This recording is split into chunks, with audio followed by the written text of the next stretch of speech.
Sumasahod po ako minsan ng 80K, 70K, tapos minsan naka 100K.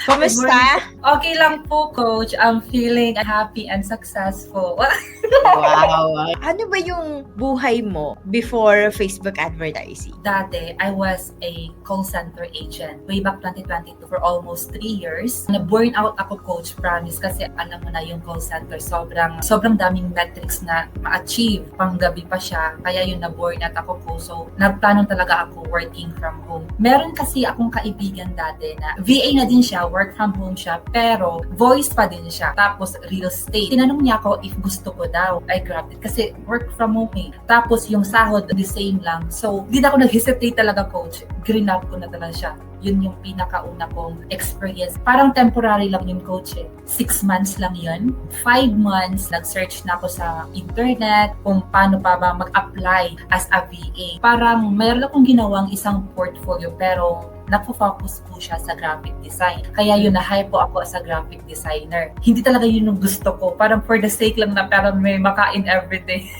Sobrang daming pinapadesign nila everyday, Coach. Kaya nakaka-burn out talaga. Naghanap talaga ako, Coach, ng way paano ba ako makakalabas sa niche na to as a graphic designer. Nag-scroll down ako sa Facebook, tapos yun, nakita ko po yung interview po, Coach, kay ma'am ko.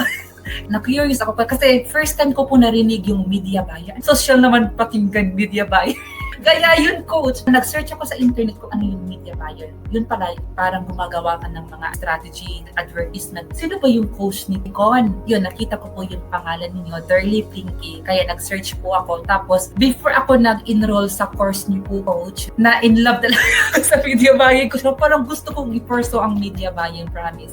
Non-voice kasi siya. Tapos, parang mag-strategize ka lang ng mga advertisement. Tapos, maa-apply ko pa yung iba kong mga skills, which are yung graphic design at video editing. Nag-aral muna ako ng media buying on my own, Coach. Sobrang dami ko talagang mga YouTube videos na tinignan na about sa media buying. Like everyday, Coach, nag-aaral ako sa sarili ko kung ano yung dapat kong ma-learn as a media buyer. Meron nga doon, Coach, na 4 hours siya na video. Inaral ko siya everyday. Paulit-ulit ko siyang tinitingnan. Pero I feel like may kulang pa na information na need kong malaman. Kaya doon po ako nag-enroll sa course niyo po, Coach. Gano'ng katagal yun, Tisa, yung parang sinasabi mo na nag-self-study ka? Almost a month po ako nag-study. While I was working po as a graphic designer, nag-self-study na po ako. Kapag wala ko po sa job ko as a graphic designer, sineryoso ko talaga ng sobra yung studying ko sa media buying. Kaya po ako nag-enroll sa course niyo po. Hindi mo ba naisip na mag-enroll muna ako dun sa mga mas mababa yung enrollment fee? Hindi na, Coach. Kasi dati po, meron po akong mga tinake na courses na yung mga short lang, parang kulang talaga. Kaya nag-invest talaga ako sa course niyo. I know na it would be worth it. And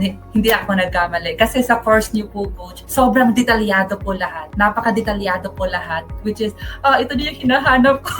Ito na yung hinahanap ko ng mga information. Ito na yung kulang ko. Inabot po siya ng 1 month yung pag-study ko po sa course niyo po. Sinunod ko po yung daily task ninyo. Nag-optimize na ako ng LinkedIn ko. Nag-optimize ako ng Facebook ko. Tapos yung pinaka-importante for me, Coach, yung portfolio. Parang gusto ko nang i-apply kaagad yung mga discussion. In-apply ko po talaga sila lahat. Ginawa ko po yung portfolio ko po, Coach. Pinaganda ko po siya. Nag-case study ako, Coach. Sinabi ko yung friend ko, friend, meron akong suggestion which I think na makakatulong talaga sa business mo. Meron tayong tinatawag na parang media buying. I-advertise natin yung business mo. Wala tong bayad, free lang to para may case study lang. Ginanon ko siya. Tapos yun, Coach, yun yung pinakaunang successful ko po, Coach, na case study kasi nagkaroon po siya ng leads. Band po siya, Coach. It's a music band. Tapos nagkaroon siya ng leads. Kaya naging happy din ako, effective talaga siya.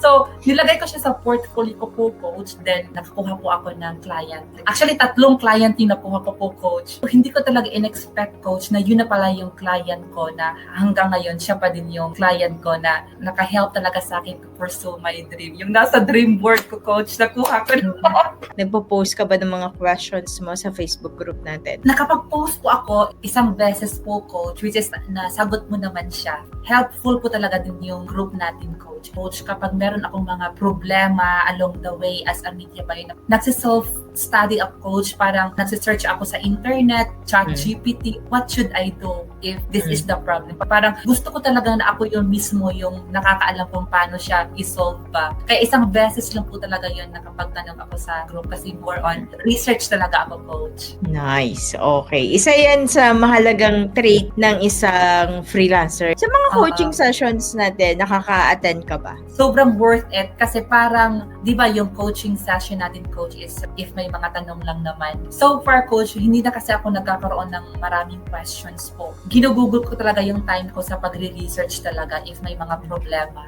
May mga questions ako nare-receive or mga comments like, nasa internet naman lahat eh. Ano pang sense na mag-enroll ako? Magbabayad ako ng enrollment fee sa'yo. Bilang galing ka sa self-study, kwento mo naman yung experience mo na ano yung difference silang dalawa. Yung difference lang talaga, coach, for me is may information gap na parang gusto mong idugtong. Hindi siya ma-answer sa pag-self-study lang. Gusto mo talaga ng information galing sa mga expert, you think na makakatulong talaga siya to fill in that gap. Even though na I had really a lot of self-study coach, parang may kulang pa talaga na feel ko, ito lang ba talaga yun? Ito lang ba talaga lahat ng information na need kong i-learn? Parang nakukulangan pa ako sa mga information. Kaya yun, nag-take talaga ako ng course mo coach para ma-fill in yung gap na yun. Parang guidance. Dati, I felt like hindi ko alam yung direction ko. Di ba, nag-self-study lang ako. Tapos, hindi ko alam kung ano naman yung i-learn ko. Saan part ako mag-learn naman as a media buyer. Hindi ko talaga alam. Wala akong direction. Tapos, pag-take ko po ng course niyo po, coach, nagkaroon ako ng direction. Nagkaroon ako ng plan on how to really start as a media buyer. So, parang may guide talaga ako. I think yun talaga yung difference niya. There's a guidance in taking a course po, coach. Kumusta yung paghahanap mo ng clients? Paano mo sila nahanap? Ano yung mga strategy na ginawa mo? Hindi siya naging sobrang mahirap sa akin, coach. Promise. The reason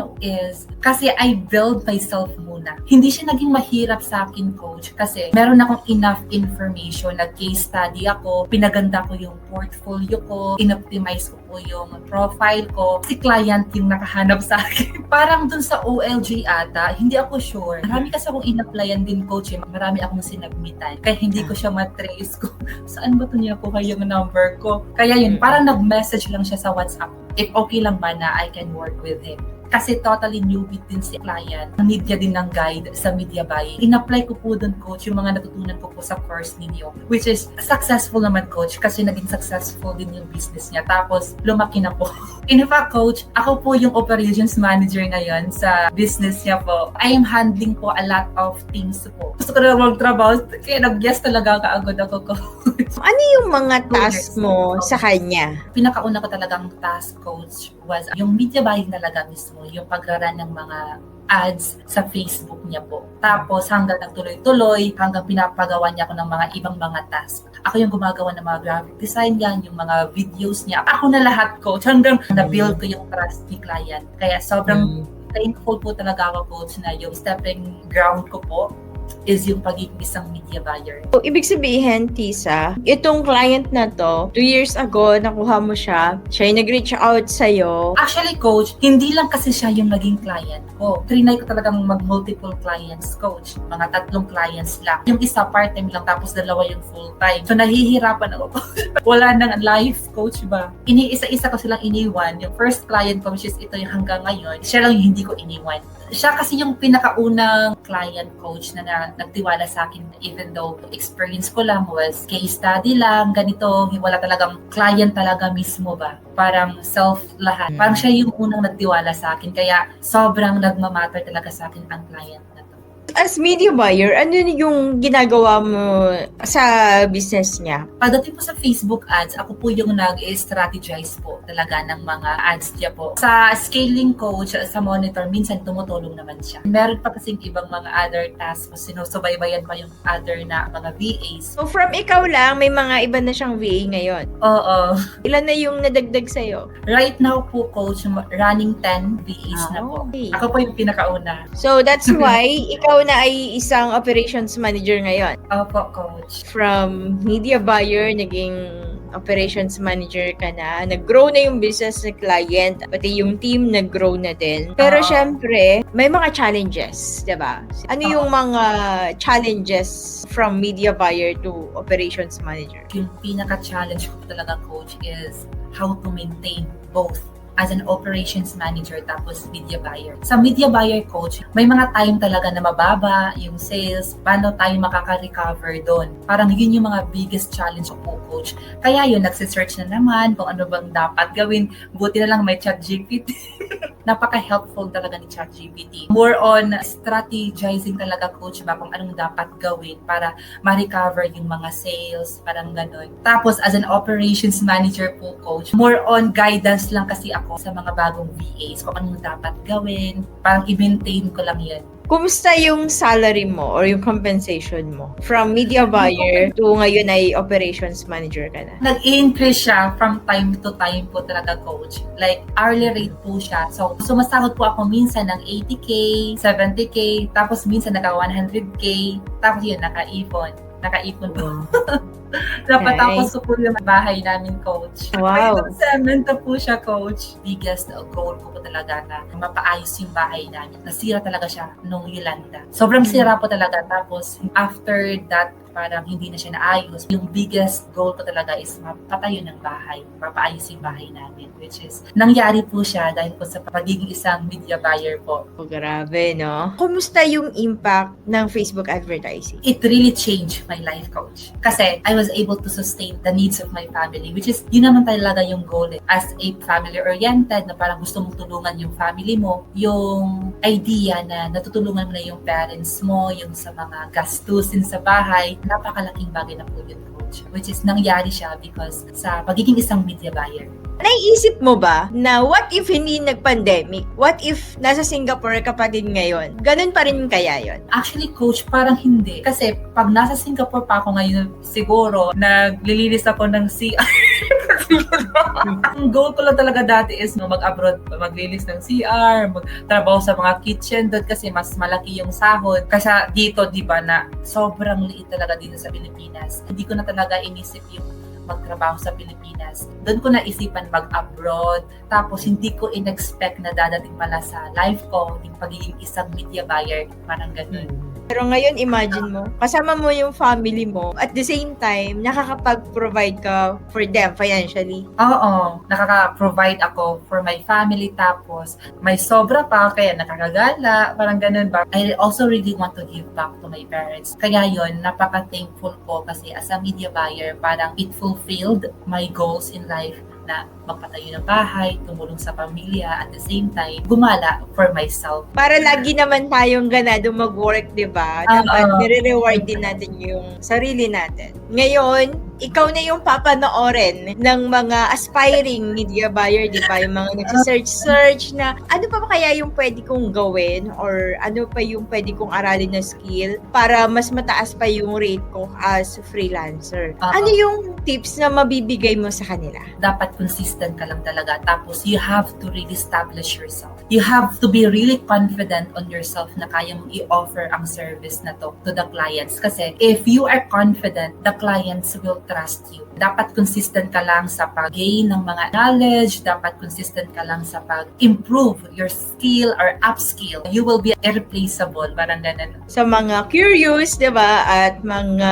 naghahanap, ano ba yung skill? Meron akong kinirate na tinatawag nating media buyer roadmap na kung saan meron yung 3 videos para makita mo yung mundo ng media buyer. Ano yung mga pwedeng mangyari sa'yo, paano mo siya aaralin, as well as para makita mo din kung gusto mo ba talaga to. Sa atin, bago natin pasukin yung isang bagay, di ba, katulad ng ginawa mo, research ka muna. Ito bang Facebook advertising? Kaya ko ba tong aralin? Or ayoko ba tong aralin? Meron tayong provide na link dito sa description box ng video na to. Mag-sign up kayo dyan. Just enter your email address. Make sure sure na Gmail address yung gamit natin and yung iyong name. Check mo yung email mo, may makikita ka doon na access mo para doon sa Media Buyer Roadmap. Libre lang to, walang bayad, no commitment, okay? Para lang magkaroon ka ng idea, ano ba yung media buyer? Ano ba yung Facebook ads? Ano ba yung online freelancing? Yes! I am very, very, very thankful talaga, Coach, sa iyo. Siguro,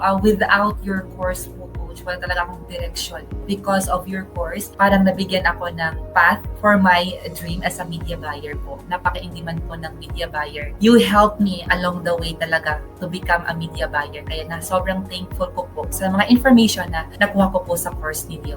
Yung success ng mga students. Syempre, hindi lang naman yun dahil sa course. Yung course na yan, 1% lang yan. 99% yung effort nyo. Kasi kapag nag-enroll ka lang sa isang paid online course, baliwala yun kung hindi mo naman naaralin, hindi ka magiging consistent, or hindi ka magti-take action, hindi ka rin naman talaga magkakaroon ng client, diba? At the end of the day, effort mo yan. What if ikaw naman ang maka-experience ng ganitong klaseng buhay? Kumikita ka habang nasa bahay ka, kasama ang pamilya mo. Click the subscribe button para sa mga susunod na inspiring stories ng mga successful online freelancers.